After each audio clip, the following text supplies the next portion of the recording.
Hello student, welcome to the elevator anchor classes. My name is doctor Shakeel Ahmad.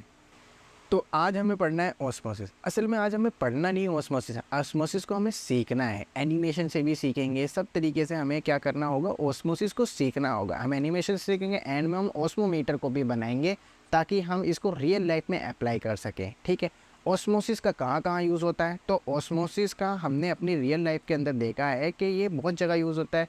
जैसे कि हमने देखा होगा घरों में मम्मी लोग जो होती है वो किशमिश को डालती है पानी के अंदर, वो थोड़ी देर में फूल जाती है। ये भी फिनोमिना ऑस्मोसिस का होता है। इसके अलावा जो हमने कई बार प्राचीन लोग जो होते थे वो क्या करते थे, उन्हें बड़ी बड़ी चट्टानें तोड़नी थी और ऐसी बड़ी बड़ी मशीनें नहीं होती थी उस टाइम पे। तो वो क्या करते थे, वो लकड़ियों को चट्टानों के अंदर घुसे, मतलब कि एक सुराख बनाते थे और उसके अंदर लकड़ी डाल देते थे और फिर उसके ऊपर पानी डालते थे। वो उससे क्या होता था, लकड़ी फूलती थी और चट्टान के बीच में क्रैक आ जाती थी और चट्टान टूट जाती थी। तो ये भी जो प्रोसेस थी ये भी ऑस्मोसिस के द्वारा। नाउ तो अब हम एनिमेशन से ऑस्मोसिस को सीखते हैं कि ऑस्मोसिस कैसे होता है। तो मेरे पास एक एनिमेशन वीडियो है, ठीक है। इसमें हमने यहाँ देखा होगा कि एक ये आ रही है बीच में सेमी परमेबल मेम्ब्रेन। बहुत ज़रूरी है ऑस्मोसिस प्रोसेस के होने के बीच में एक सेमी परमेबल मेम्ब्रेन होती है। इसके अलावा हमारे पास में दो कंटेनर है, ए एंड बी। दोनों में ही हमने क्या करा है, पानी को बनाया, फ्री वाटर मॉलिक्यूल्स है यहाँ पर। और जो सेमी परमेबल मेम्ब्रेन होती है इसके अंदर क्या होता है, इसके अंदर सब माइक्रोस्कोपिक होल्स होते हैं। ये होल्स में से सिर्फ सॉल्वेंट मॉलिक्यूल पास हो सकते हैं, यानी कि फ्री मॉलिक्यूल्स जो हैं वाटर के वो पास होंगे।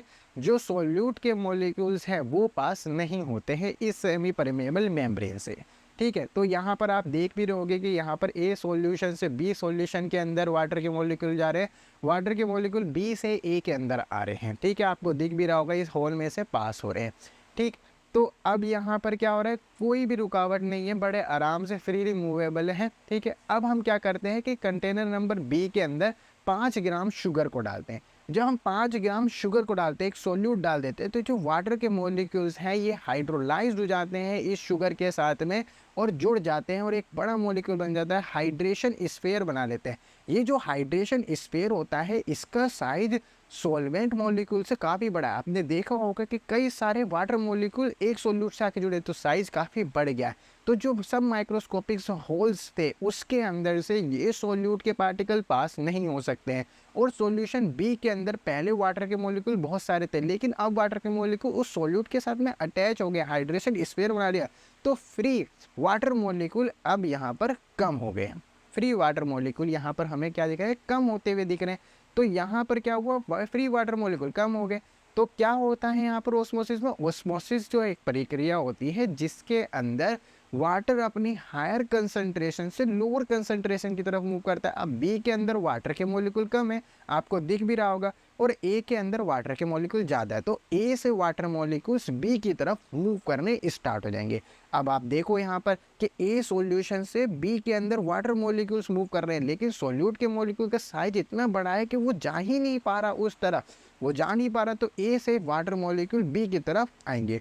अब जब ऐसा होता रहेगा तो इससे क्या होगा कि जो बी वाला है, क्योंकि देखो जब क्या हुआ था, जब यहाँ पर हाइड्रेशन स्फीयर बने तो इसका मतलब वॉल्यूम वाटर का कम नहीं होगा, वॉल्यूम तो उतना ही रहेगा, लेकिन क्योंकि वो कंबाइन हो गए सोल्यूट गैस में तो फ्री नहीं हुए हैं। ठीक है, तो वॉल्यूम कम नहीं हुआ। और दूसरा ए से, ए जो हमारा सॉल्यूशन था, सोलवेंट था, मतलब कि एक हमारा ए कंटेनर था, तो वहाँ से फ्री वाटर मॉलिक्यूल बी की तरफ मूव करने लग गए क्योंकि बी के अंदर कम है। तो इससे क्या होगा, बी का वाटर का एलिवेशन बढ़ जाएगा, पानी का एलिवेशन काफ़ी बढ़ जाएगा। आप देख रहे हो, देखो यहाँ पर कि यहाँ पर एरो से दिखाया जा रहा है कि बी का वाटर लेवल बढ़ रहा है और ए का कम हो रहा है क्योंकि ए में से पानी उधर जा रहा है। इसी को ही हम क्या कहते हैं, ओस्मोसिस कहते हैं। इसी को ही हम क्या कहते हैं, ओस्मोसिस कहते हैं। तो ओस्मोसिस की है ना, तो इसी को हम क्या कहते हैं। तो what is the definition of osmosis, osmosis की क्या डेफिनेशन है, डिफ्यूजन ऑफ वाटर। यहाँ पर वाटर का डिफ्यूजन होता है, ओनली सॉल्वेंट मॉलिक्यूल्स मूव करते हैं, सोल्यूट नहीं करते हैं। ठीक है, तो डिफ्यूजन ऑफ वाटर कहाँ से कहाँ तक,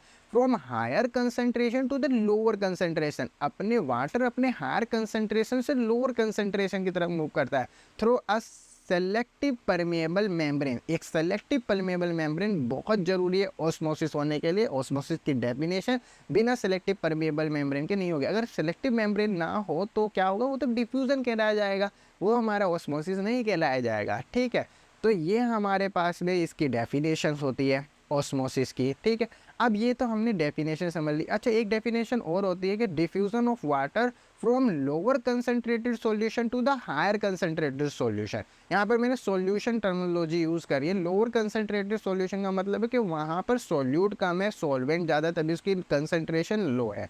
ठीक है, ठीक है, तो यहाँ पर आपको दोनों डेफिनेशन समझ में आ गई। एक definition diffusion of water from the higher concentration to the lower concentration of solvent, solvent higher concentration solvent, या फिर higher concentration of water to the lower concentration of water. दूसरी diffusion of water from the lower concentration solution to the higher concentration solution through a semi permeable membrane या फिर selective permeable membrane. ठीक है, अब हम क्या करते हैं, ऑस्मोस्कोप के बारे में हम ये प्रैक्टिकल करते हैं। ऑस्मोस्कोप क्या चीज़ होती है, तो ऑस्मोस्कोप ऑस्मोसिस का एक प्रैक्टिकल डेमोस्ट्रेशन होता है। ठीक है, तो ये अब हमें पढ़ना, ये अब हमें देखना होगा ऑस्मोस्कोप। तो ऑस्मोस्कोप के लिए हमें क्या चाहिए, एक हमें कंटेनर चाहिए जिसमें हमारे पास फ्री वाटर हो। दूसरा हमें पोटैटो का एक क्यूब चाहिए, पोटैटो का हमने क्यूब ले लिया। तीसरा हमने एक कैपिलरी ले ली या फिर एक ट्यूब ले ली मैंने, और मैंने एक चम्मच सोल्ट ले लिया। ठीक है, और मैंने एक गिलास फिर पानी भी ले लिया, और इस सोल्ट को मैं इस पानी के अंदर क्या करेंगे, हम घोल देंगे अच्छे से। पूरा पानी के अंदर सोल्ट को हमें क्या करना है, घोलना है। ठीक है, जब ये पूरी तरीके से घुल जाए, तो पहले तो बड़ी अच्छे से, अभी तो मैं देखो घोल ही रहा हूँ। ठीक है, ठीक है, तो ये जैसे हमारा घुल जाएगा, ठीक है, तो ये हमारा जैसे कि घुल गया। फिर घुलने के बाद में क्या करना है, हमें इसको क्या करना है कि इसके अंदर क्या करना है, क्योंकि हमारा जो ऑस्मोसिस हो रहा था कहाँ से कहाँ हो रहा था, एक प्योर था और एक सॉल्यूशन था, तो हमने एक सॉल्यूशन बना लिया। अब क्या करूँगा, मैं इस सॉल्यूशन को इस टेस्ट ट्यूब के अंदर डाल दूँगा थोड़ा सा सॉल्यूशन, ताकि हमारे मीडियम बन जाएंगे। ठीक है ना, तो दो हमारे ऐसे, मैंने देखो टेस्ट ट्यूब को ट्यूबर के अंदर डाल दी। मैंने टेस्ट ट्यूब इसलिए रखी है क्योंकि इसमें मुझे वाटर का लेवल बड़े आराम से दिख जाएगा दिखाने के लिए। अगर मैं सिर्फ होल करता तो वो दिख नहीं पाता है ना, और जब दिख नहीं पाता, जैसे कि मैंने एक यहाँ पर सॉल्यूशन भर दिया और एक मार्किंग कर ली मैंने उसकी। ठीक है, अब ये मार्किंग मैंने कर ली है। अब मैंने इसको क्या करा है, उस सॉल्यूशन के अंदर, उस वाटर बीकर के अंदर मैंने उसको डाल दिया, और इसको रखना पड़ेगा। इसको काफ़ी लंबे समय तक रखना पड़ता है। ऑस्मोसिस बहुत स्लो प्रोसेस होती है, तकरीबन 10 से 12 घंटे लग जाते हैं थोड़े से पानी को होने में, भरने में। आपको लग रहा होगा, इसलिए मैंने वीडियो काटी है। अब यहाँ पर देख सकते हो कि पानी का लेवल थोड़ा बढ़ गया है। अब मैं थोड़ा जूम करके दिखा रहा हूँ आपको, तो यहाँ पर गौर से देखिए पानी का लेवल बढ़ गया है। अब भी अगर आपको क्लियर नहीं हो रहा होगा तो मैं और कोशिश करता हूँ इसको अच्छे से दिखाने की।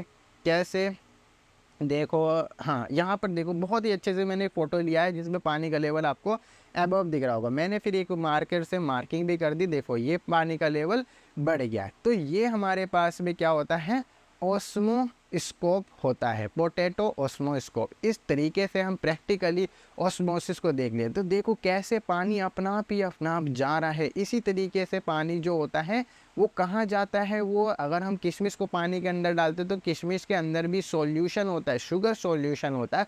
तो पानी अपना आप ही अपना आप जो एक मेम्ब्रेन होती है उसको क्रॉस करता है, फ्री वाटर जो होता है, और वो अंदर जाता है और वो फूल जाती है किशमिश। यही किशमिश फूलती है। इस तरह से ऑस्मोसिस हमारा काम करता है। ठीक है, और आपको अब अच्छे से ऑस्मोसिस समझ में आ गया होगा। Thank you.